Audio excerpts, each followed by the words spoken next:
हम बड़ी मेहनत करके आपके लिए हॉरर वीडियो बनाते हैं, लेकिन आप में से ज्यादातर लोगों ने हमारे चैनल को सब्सक्राइब नहीं किया है। अगर हमारी भयानक कहानियां आपके दिल की धड़कनें तेज करती है और आपको रोमांच से भर देती है, तो हमारे चैनल को सब्सक्राइब करना ना भूलें। तो आइए इस डरावने सफर में हमारे साथी बने, सब्सक्राइब करें और हमारी हर नई कहानी का हिस्सा बने। डरावना जंगल, यक्ष की हाहाकार।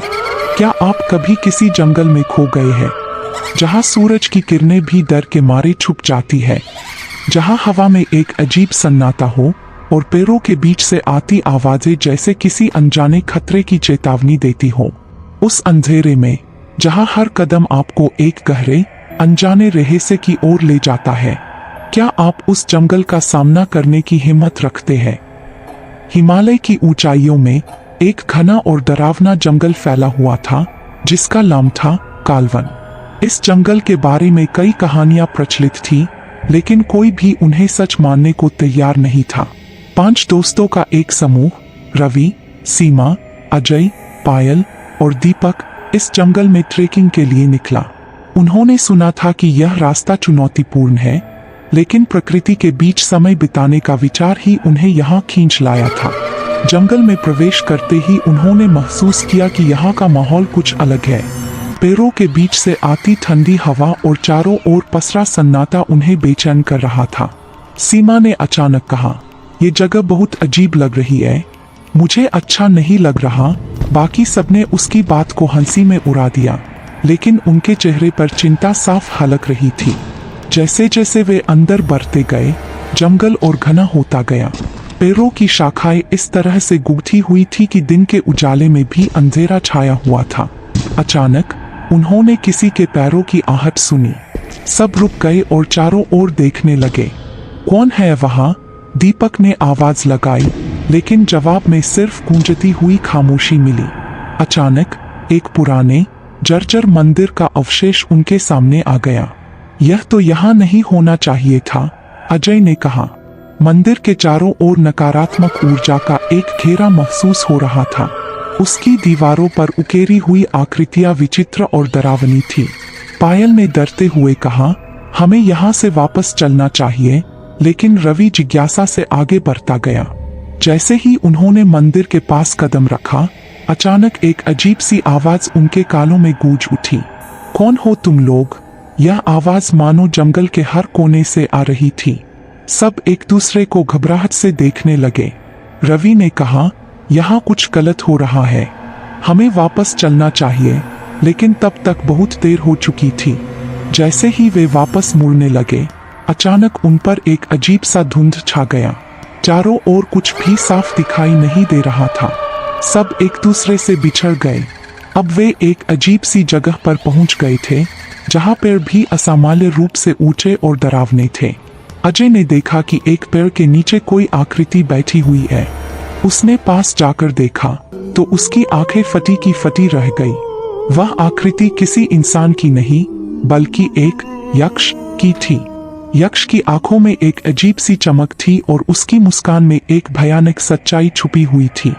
इस बीच सीमा और दीपक एक गुफा के अंदर घुस गए थे।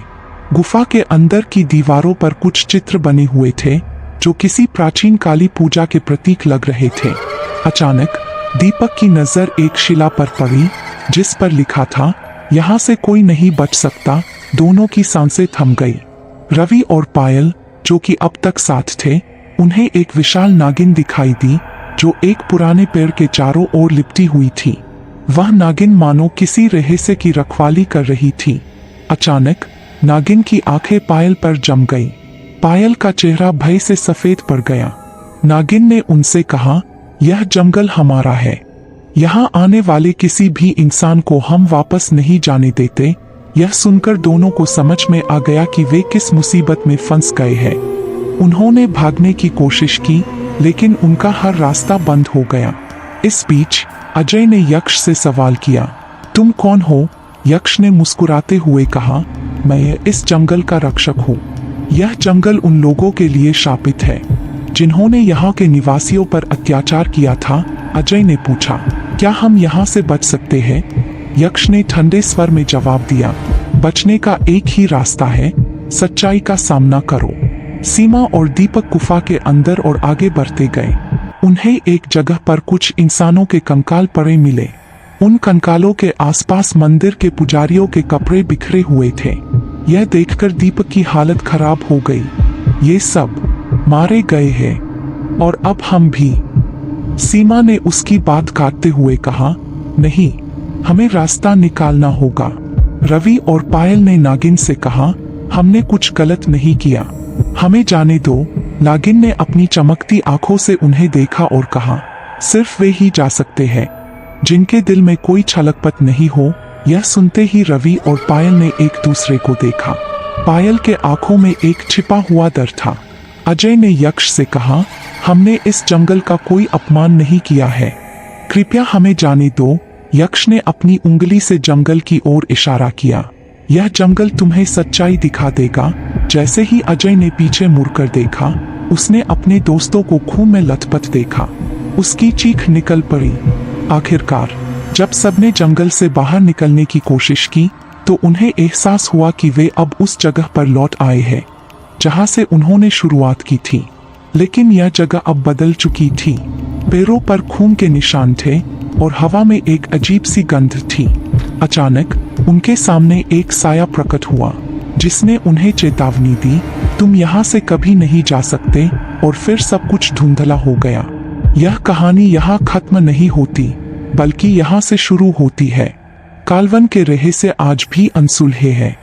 क्या वे पांचों बच पाए या फिर वे भी जंगल का हिस्सा बन गए? यह सवाल अब भी अनुत्तरित है और शायद कभी इसका जवाब भी न मिले। अगर आपको यह कहानी पसंद आई हो तो हमारे चैनल को सब्सक्राइब करना न भूलें। ऐसी और भी दिल दहला देने वाली कहानियों के लिए हमारे साथ जुड़े रहें। क्या आप इस जंगल का सामना कर सकते हैं? Subscribe Fear Fuse for more.